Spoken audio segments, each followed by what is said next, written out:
Everyone. तो आज का जो हमारा टॉपिक है वो है sexual reproduction in human being.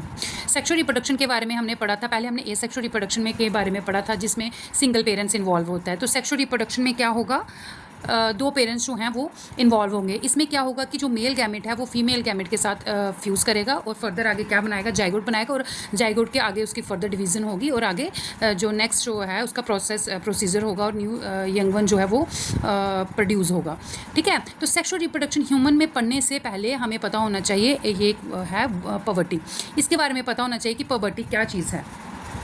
The age at which the germ cells और the gametes ova or sperm being to be produced in a female and male body। देखो सेक्सुअल रिप्रोडक्शन में मेन काम gametes का है। ठीक है, weather वो male gamete है वैदर वो फीमेल गैमेट है। तो ये जो एक एज आती है जिसको उस एज को हम पवर्टी बोलते हैं, उसमें क्या होता है, जर्म सेल्स, जहाँ हम उनको जर्म सेल्स या गैमेट्स बोल सकते हैं, ओवा स्पर्म बोल सकते हैं। ठीक है, तो इसकी फॉर्मेशन होती है। तो जब इस मेल और फीमेल की बॉडी में इसकी फॉर्मेशन होती है, उस पीरियड को हम बोलते हैं, this period of sexual maturation is called poverty. इसी पीरियड को हम बोलते हैं पवर्टी। ठीक है, तो पवर्टी जो है गर्ल्स में जल्दी शुरू हो जाती है at the age of 10 to 12 years की एज में। उनके अंदर जो है ओवा बनना जो है स्टार्ट हो जाते हैं, और बॉयज़ में जो है ये स्टार्ट होती है 13 to 14 ईयर्स पे। ठीक है, नेक्स्ट है कि in addition to producing germ cells और गैमेट्स, गैमेट बनने के साथ साथ मेल और फीमेल जो होते हैं उनके अंदर सेक्स हार्मोन की डेवलपमेंट भी शुरू हो जाती है। जो टेस्टिस है, मेल का जो टेस्टिस है वो जो है उनके अंदर जो है मेल है उनके अंदर टेस्टोस्टेरोन्स बनते हैं, और फीमेल के अंदर ऑस्ट्रोजन और प्रोजेस्टेरॉन बनता है। सेक्स हार्मोन्स की भी डेवलपमेंट होती है ड्यूरिंग पवर्टी। एक तो हमने बोला कि गैमेट्स की फॉर्मेशन होती है, दूसरा क्या होता है, सेक्स हार्मोन्स की डेवलपमेंट होती है, प्रोडक्शन होती है। ठीक है, मेल्स में टेस्टोस्टेरोन और फीमेल में ऑस्ट्रोजन एंड प्रोजेस्टेरॉन जो है हार्मोन्स वो बनते हैं।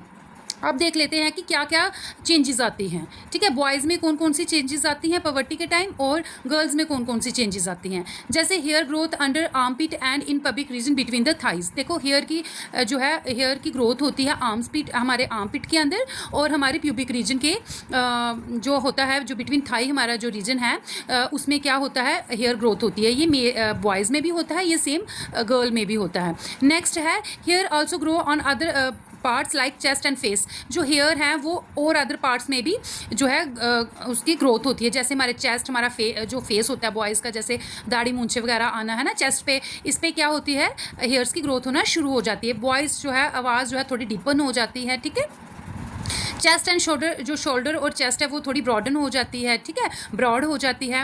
रिप्रोडक्टिव ऑर्गन बिकेम लार्जर, जो रिप्रोडक्टिव ऑर्गन है वो आपका लार्ज हो जाता है। नेक्स्ट है body became more muscular due to the development of muscles.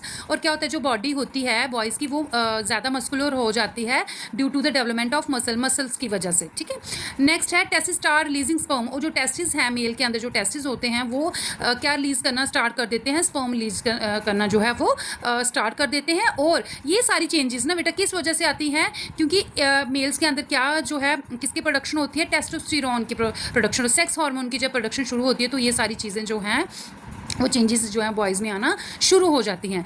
अब गर्ल्स के अंदर क्या क्या चीज़ें हैं जो चेंजेस आती हैं, जैसे कि hair growth under armpit and public region between the thighs. ठीक है, क्या होता है कि हेयर ग्रोथ होना शुरू हो जाती है आर्मपिट के सेम जैसे बॉयज़ में, और पब्लिक जो प्यूबिक हमारा रीजन है तो उसमें क्या हो वहाँ पे भी क्या होना शुरू हो जाती है, हेयर ग्रोथ होना शुरू हो जाती है। नेक्स्ट जो है ब्रेस्ट वगैरह वो डेवलप होना शुरू हो जाती है, एनलार्ज होना शुरू हो जाती है। हिप्स और थाइज जो है वो ब्रॉडन होना शुरू हो जाते हैं। रिप्रोडक्टिव पार्ट इनमें भी लार्ज होना शुरू हो जाते हैं। और ओवरी जो है वो क्या स्क्रीट करना शुरू कर देती है, रिलीज़ करना, एग रिलीज़ करना शुरू कर देती है। और ये जो चेंजेस हैं ये किसकी वजह से हो रही हैं, क्योंकि उस टाइम क्या किसकी प्रोडक्शन हो रही होती है, ऑस्ट्रोजन एंड प्रोजेस्टेरॉन की प्रोडक्शन हो रही होती है गर्ल्स में। ठीक है, तो ये था आपका पवर्टी का जो टॉपिक था, और ये जो चेंजेस हैं ये गर्ल्स और बॉयज़ में at the time of poverty जो है वो चेंजेस आती हैं। ठीक है, नेक्स्ट टॉपिक में हम कवर करेंगे मेल रिप्रोडक्टिव सिस्टम। अभी के लिए फ़िलहाल इतना ही। Thank you.